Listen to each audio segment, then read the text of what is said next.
আজকে আমরা পাকা কলা আর চিড়া দিয়ে খুব সুন্দর একটা পিঠা তৈরি করব। খুব তাড়াতাড়ি তৈরি হয়ে যাবে। কিছুটা কাঁচা চিড়া নিতে হবে, জল দিয়ে পরিষ্কার করে ধুয়ে নিতে হবে।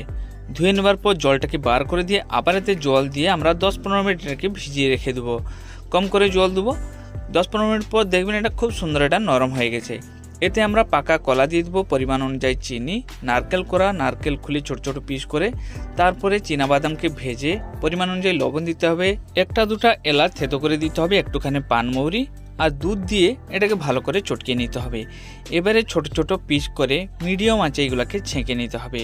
বন্ধুরা, বেশি বড় বড় করে ছাঁকবো না, ছোট ছোট করে ছাঁকলে তাড়াতাড়ি হয়ে যাবে। বড় বড় করে ছাঁকলে মাঝখানটা কাঁচা রয়ে যাবে। যখন দেখবেন ঠিক এইরকম লাল কালার হয়ে আসছে, এগুলোকে ছেঁকে নিতে হবে। আর বেশিক্ষণ ভাজলে বাইরের দিকটা কালো হয়ে যাবে, খেতে হালকা তিতো লাগবে। বন্ধুরা, এই পিঠাটা বানাতে খুব জোরে আপনাকে আধ ঘন্টা মতন সময় লাগবে। পিঠাটা খেতে যেরকম নরম সেরকম সুস্বাদু লাগবে।